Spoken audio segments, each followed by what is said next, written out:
Career Conference 2025, second speaker. And this is Jaci Bacus.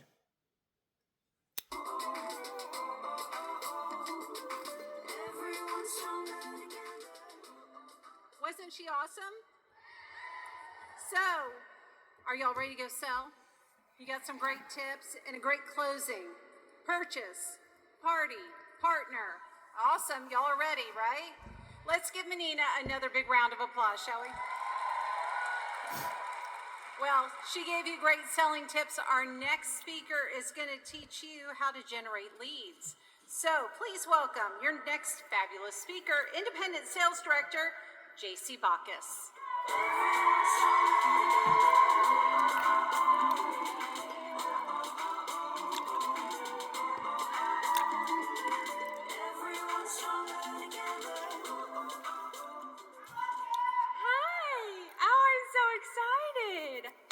This is my first time teaching at Career Conference, so thanks for being here. Yeah, this is so fun.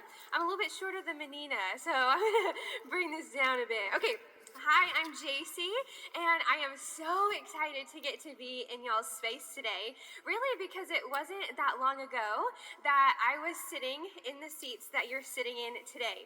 So when I got my topic from the company, which is lead generating, I said to my offspring Patty, I said, man, I wish I could just get up there and talk about emotions because that's what I'm really good at.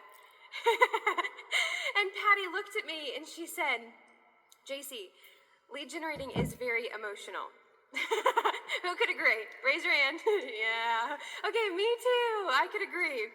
So today we're going to conquer the emotional side of lead generating and a few of my favorite ways to connect with women. So we're going to rip the Band-Aid off and we're going to talk about the nitty-gritty emotional side first, the side that no one really wants to talk about. We just want to dig into the action, right? So I want you to yell out some emotions that you might start to feel bubble up inside of you when you think about lead generating. What are some of those emotions? Fear, scared, anxiety, stressful, rejection, embarrassment. Yikes. Okay. So clearly I think it's really important for us to talk about this. Would you agree?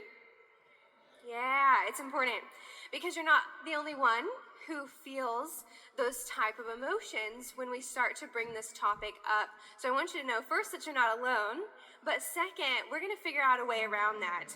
Today we're going to talk about working to break down that wall, right? We put up this wall to protect ourselves from the fear, rejection, the anxiety that we start to feel bubble up inside of us. And I call that the wall of resistance. So today we're going to talk about how to break down that wall of resistance so that we can look at lead generating in a new light. So why do you think that lead generating can be so emotional for us? Isn't that a question? Strangers? High expectations? FOMO? Fear of rejection? Y'all are good. Oh, I like that y'all are in my class today. This is fun. Okay, I agree.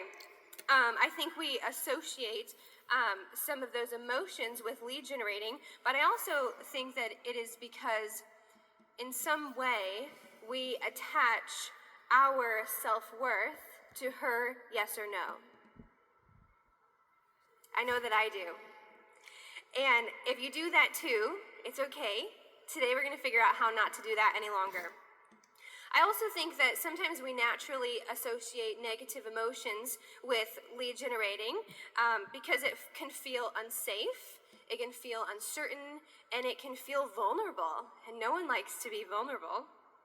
So I have rebranded the term lead generating in my brain to make it different for me, to make me feel a different emotion when I start to do it. So instead of calling it lead generating for myself, I call it connecting with women. When I shifted that, when I just pivoted that small little thing in my brain, I took out the words lead generating and I started looking at it as, hey, I'm just connecting with women, it changed for me. I was like, oh, I can do that. I have a mouth. I can tell women they're pretty. I can connect. I can be genuine. I can be kind. I can start a conversation. And it's the same thing, but it was just shifting. It was pivoting how I thought about doing the action. And that shift made me feel different.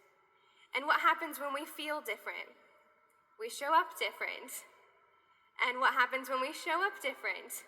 With courage and confidence, then we get different results. All because we shifted the energy around the thing that we were about to do. We broke down that wall of resistance. So in order to connect with women, I believe you gotta have two things before you can, do that successfully. Number one, I think you gotta have courage. You gotta muster up some courage. And number two, you of course have to have action. Like there has to be something done. Most of the time, women are not just going to fall into your lap. Maybe occasionally, but most of the time not. And I do believe you have to have those things in that order. Courage first and then action. Why? Because once you've got the courage, then you can dive into the action, right? It's all about shifting the energy that you show up to do the thing. So let's talk about courage first. You have to believe in yourself. You have to.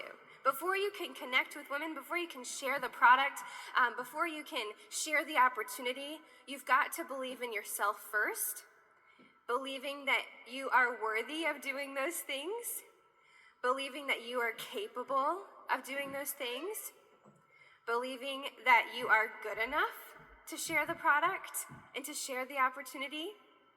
Even if you're brand new, you're learning, you're figuring it out, you're practicing, and that's okay because you have to start somewhere. So you gotta believe in the products and the opportunity and that they're worthy of your time and they're worthy of the woman's time who's sitting across the table from you. Courage starts right here between your ears.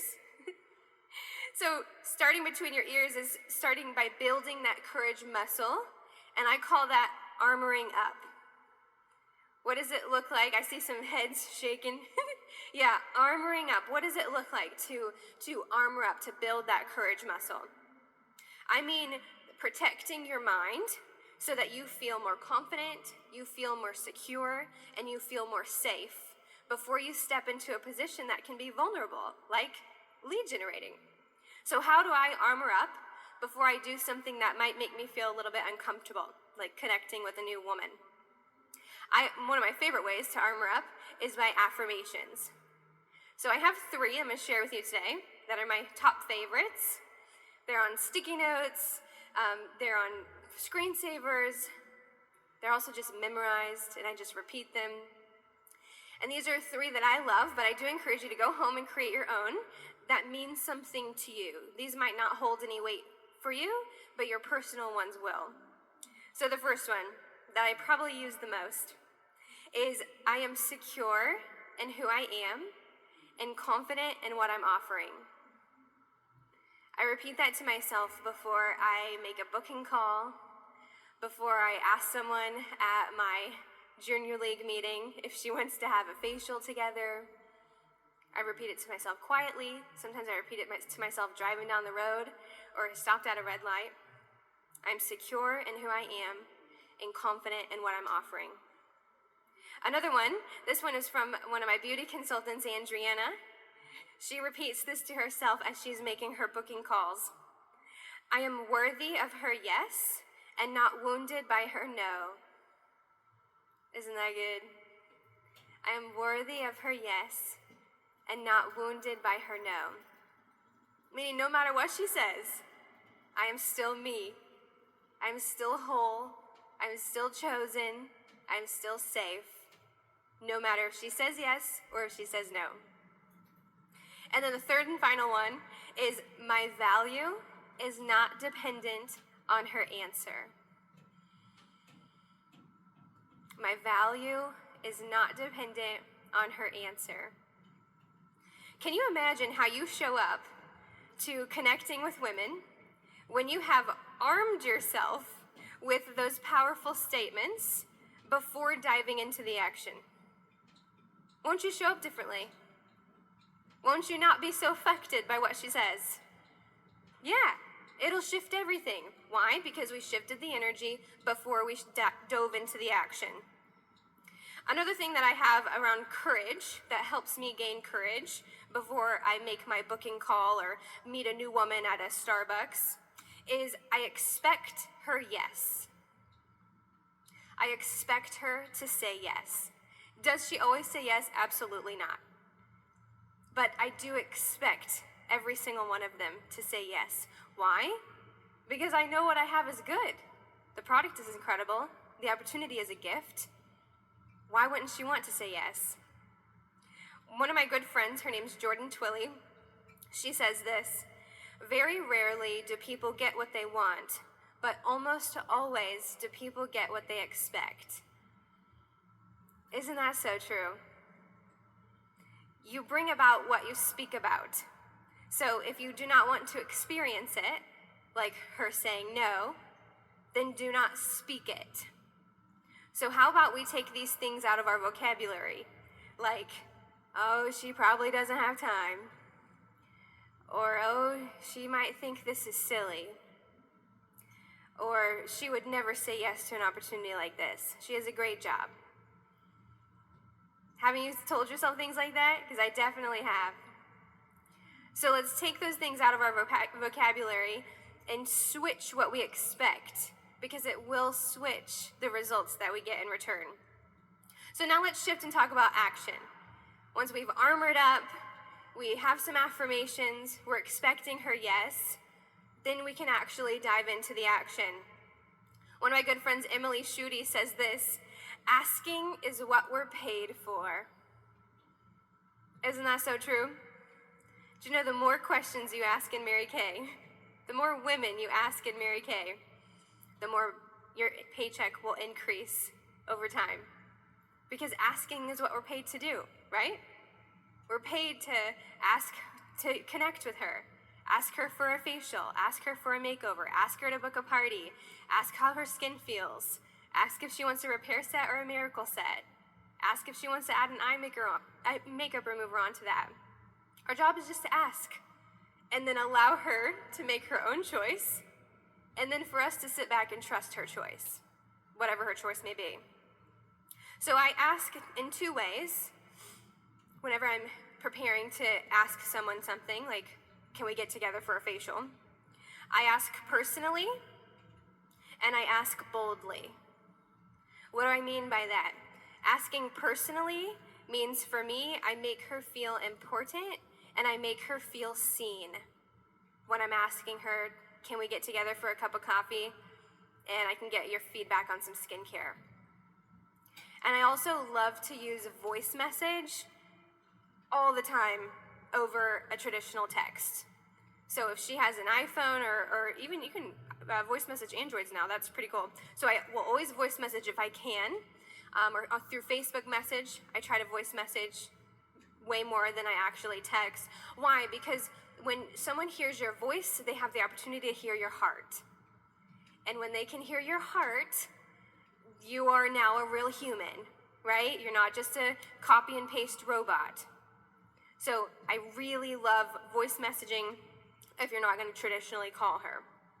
So that's how I ask personally, making her feel important, making her feel seen, and making sure she can hear my voice. How do I ask boldly? I throw my heart over the line, and sometimes that looks scary, because sometimes I'm asking someone that's intimidating to me, but I just toss my heart over the line out there. I'm genuine with the words that I'm speaking, and I'm trusting her choice, whatever her choice may be. So I have a story of my friend Rebecca. I host a book club with my best friend Bailey, and we do this book club once a month. We're about to celebrate our 2-year anniversary doing this ladies book club where I live. And it's so fun. It has grown organically, and it's been beautiful. Well, this woman, her name's Rebecca, she showed up at our book club one day. And we didn't know who invited her, so we said, hi, who are you? Who invited you? She said, actually, I found y'all's book club on Instagram. And we just moved here from South Dakota, and we don't know anybody, but I love to read, and I want to make new friends, so I'm here. And you can tell she was nervous, she was shy, but she was there. And so we welcomed her, we loved on her, we did our book club, it was great. And I use Instagram as my way to connect with people. And so I immediately said, Rebecca, are you on Instagram? She said, yeah. I pulled out my Instagram, clicked follow, she followed me back. Bada bing, bada boom. I don't have her number, but I have her Instagram. And that's fantastic because in today's day and age, a lot of people check Instagram more than they check their text messages. So I use my Instagram kind of as a virtual business card. I know that what she's gonna do is she's gonna go home and she's gonna stalk my Instagram. And all of a sudden, she's gonna know exactly what I do. And it's gonna be great. So we followed each other on Instagram. I waited a couple days. I reached out to her on Instagram Messenger. And I said, it was so great to meet you. I'm so glad that you came to our book club the other night. I teach skincare and color with Mary Kay Cosmetics. And I love working with women, new women who are looking for friends in a new area just like yourself. I would love to get together for a cup of coffee so we can get to know each other better. And I'd love to get your feedback on some skincare. That was it. It was all through voice message. It was very simple. And I just threw my heart over the line. I had no idea what she was going to say. She said yes. And this was back in October. We booked a day. She came over. We had coffee. We played in skincare. I did the Skin Analyzer app. She bought everything. And then we did a makeover 2 weeks later, and she bought everything again. And now she's one of my great customers, but also a great friend. So it was genuine. It was simple. I threw my heart over the line and just asked boldly and hoped that she would say yes, and she did. So now that we've talked about the emotional side of what it looks like to connect with women, let's talk about some of my favorite ways to actually do it once you have gotten out of your head. So I've always been taught, if you've been around in Mary Kay for a while, you may have been taught this too. I've always been taught to have 5 buckets of ways that you can connect with women. Have y'all heard that? You gotta have 5 buckets that you can pull from at any time. And I've tried to stay true to that over my career with Mary Kay. And there's tons of ways that you can connect with women, right? You can walk outside, and there's just women. We're everywhere, and it's beautiful. But I do encourage you to narrow it down to 5 ways that light you up. One of my mentors says, where love is, success flows. What does she mean by that? She means that when you are doing something that you truly enjoy, it's going to feel more fun, more freeing, more like dancing than it will like work. So find 5 buckets of leads that you enjoy to work with. If you love doing it, the outcome will be automatic. It'll feel more natural to you. The effort will feel like dancing in your sweet spot. It'll be fun. So that's the real work here in this whole lead generating ball game. The real work here is to find your sweet spot, find your 5 buckets that you love and it feels fun to you because it fits your personality, and then dance in your sweet spot freely. Your 5 buckets that you choose, they will be different than the person sitting next to you. They will probably be different than your sales director's 5 buckets, and that's okay. And it's really, really okay. I think when I started my business, I thought that I had to do everything the exact way that, Susie Q was doing it because I wanted the success that she was having. But then I realized that I didn't have the personality that Susie Q had, and so I had to tweak some things. I had to figure out a way to do it that brought me joy, that felt free and fun to me, and then I was able to get better and different results. So, I have a fun quote that I love to remind myself when I try to tweak things. If God gave us different gifts, He didn't intend to use us the same. So it is okay if you have 5 different buckets than someone else in your unit, or maybe even your best friend, sister consultant. So I'm going to share my 5 buckets with you today, and hope that you go home and figure out what your own 5 buckets are. So my first one that I love the most, and I will rely on this bucket more than the rest of them. And sometimes I don't even have to use the rest of my buckets because this one is working great for me. And that bucket is booking parties from parties. So I have this little box. I'm going to show you exactly how I do it, how I get a lot of bookings from my parties. This little box has changed the game. So these are the little beauty boxes. You can use anything. I just use these because they're made for us and they're beautiful and they're amazing. And so I have this little beauty box at my parties. And I'll just lay them. However many people are at the party, I intentionally bring less beauty boxes than the number of guests. I don't want them to be one for everyone. I don't want them to know that everyone can get them. I want it to be very exclusive. This beauty box is very exclusive. So if there's 8 people there, I might have 4 boxes just scattered on the table. So they're looking at them the whole party. And at the very beginning, like Menina was saying, when she starts her party, I will talk about how they can book their own party. Like, yes, our girl Tabitha here is our hostess tonight, and she's earning $100 in free stuff for sharing me with her girlfriends, and you can participate in that by shopping tonight or by booking your own party tonight. And there's beauty boxes right there on the table. You see those? Well, those are mystery beauty boxes. So inside each beauty box, there's about $50 worth of Mary Kay product. And you get to take that home with you today if you choose to book a party before you leave here tonight. So then they're thinking about it, the whole party. I just leave it there, but then we do the whole party. And at the very end, I say, okay, we've done our table clothes and everything, and I pick up a beauty box or two. We got all the women sitting, they're ready to go shop and all this stuff. I said, okay, who wants some freebies? All right, remember, if you book a party tonight, first it helps Tabitha earn some more free stuff, but you also get to walk out the door with $50 worth of free product. Who wants a beauty box?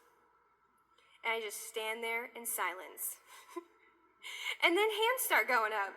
Or last weekend, my friend Tabitha was like, Athena, you could do this. Book a party. I'll come. You can invite your coworker. You can invite your sister. I didn't have to say anything. She was booking a party for me. I just stood there and held the box.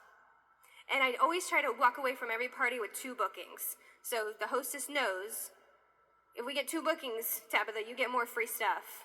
So she's working on 2 people that are gonna book a party. And then once she says, okay, yes, I'll do it, I'll book a party, I walk over there and I give her the beauty box and she opens it in front of everyone and she's so excited. And then someone else will toss up their hand and they're like, okay, I'll do one too. I'm like, great, here's a box. Sometimes I run out of boxes and sometimes I don't. But I always walk away from every party with hopefully at least 2 new bookings, for sure at least 1. So that's my favorite way to generate leads because I don't have to do much except for give her a beauty box. Second bucket that I love is meeting women in the organizations that I'm involved in. So I already told you how I met Rebecca through my book club. I love networking just through these little groups that I'm a part of. So like my book club, I'm a part of Junior League where I live. I work out at a gym called Orange Theory, so I've made new customers through there. My church, whatever you're involved in, that's a natural place for you to meet new women. Third way that I love to connect with new women is birthday bookings. I love birthday bookings. They're so fun. Everyone likes to celebrate their birthday. Everyone likes to get free stuff for their birthday. So did you know you can go onto your Facebook and you can search in the search bar, birthdays, and it will pull up your friend list, and everyone who has a birthday in that month will come up. So Facebook will do it all for you. It's so nice, it's lovely. And so I'll just make a list of all of my friends that have a birthday. And if she's my customer, then she'll get something fun and fabulous. She can choose to do a birthday bash party.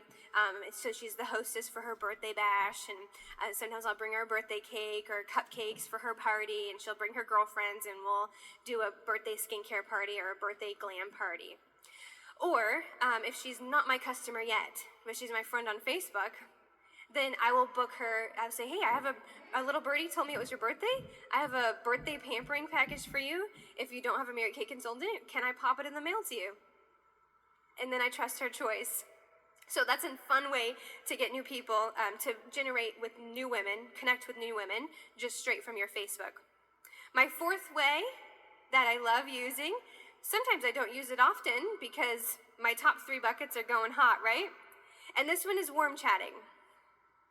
Now, I do not go out with the intention to meet new women because that can freak me out, makes me get all clammy and sweaty.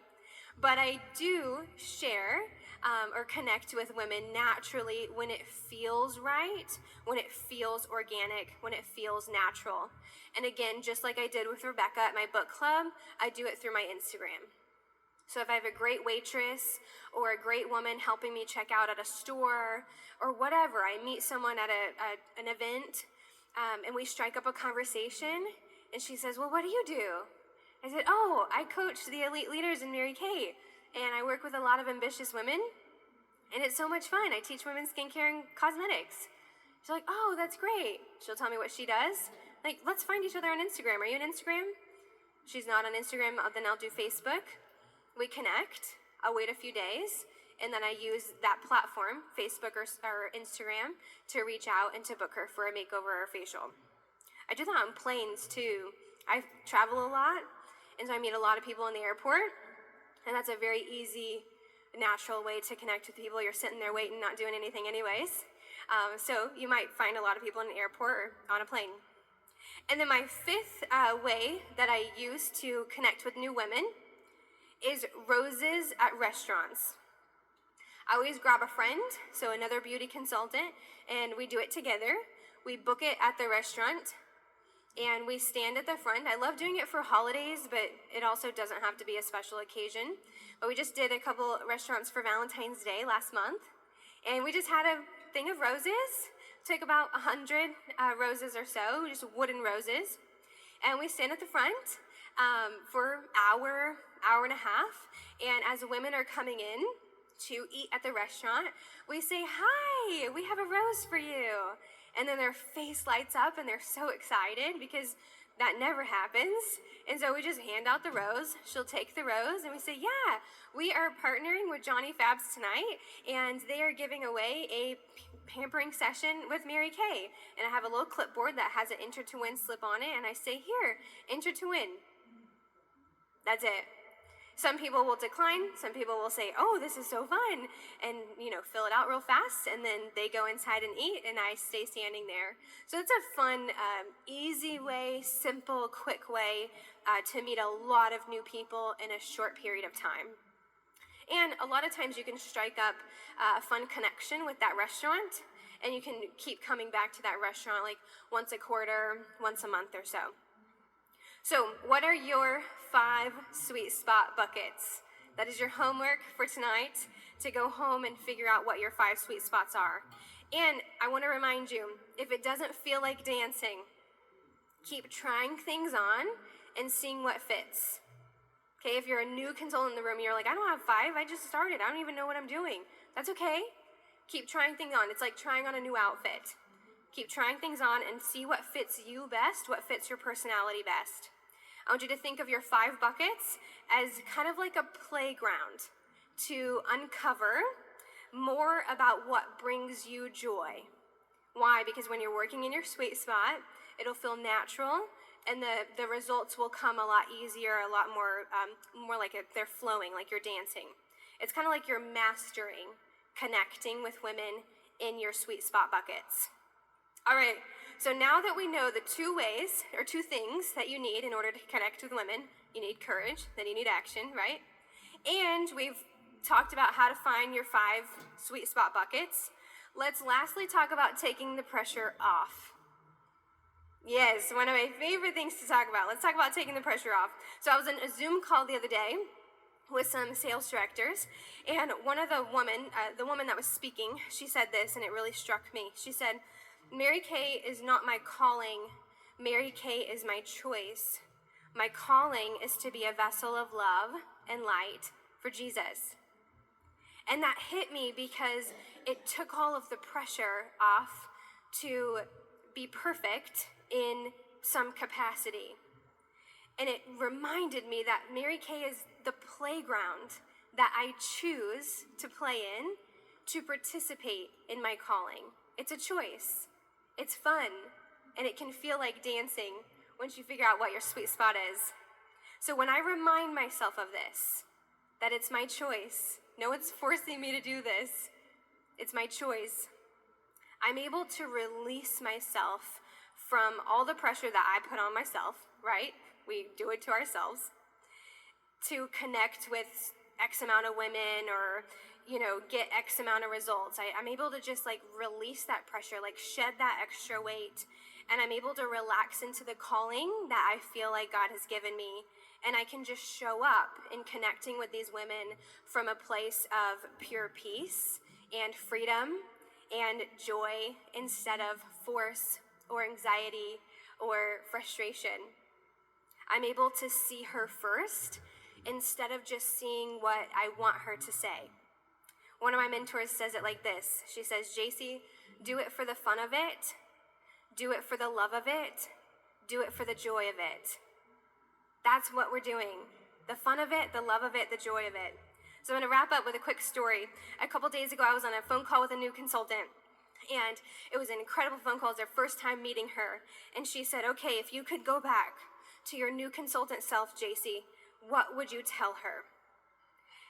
And I thought about that for a moment. I said, wow, if I could go back to my new consultant self, I would hold her face in my hands, her little 18-year-old face, and I would say, Jaci, everything's going to be okay.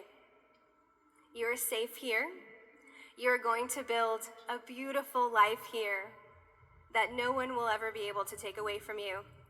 And everything you're doing right now is going to be worth it. And so that's what I want to tell with you today. Being a consultant is that you're safe here. You're exactly where you're supposed to be. And everything you're doing right now, it will matter later on, even if it's vulnerable or uncomfortable. It's okay, and it's going to be worth it. Thank you.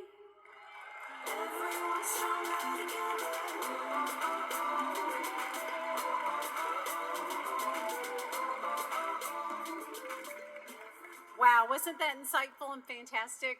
Let's give Jaci another big round of applause. I love what she said. I am worthy of her yes and not wounded by her no. Who wrote that down? Wasn't that awesome? And I love that she said, be genuine you. I love it.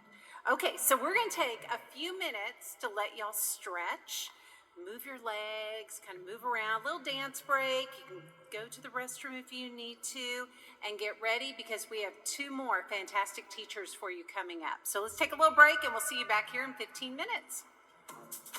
Broken down, tired of living life on a merry-go-round.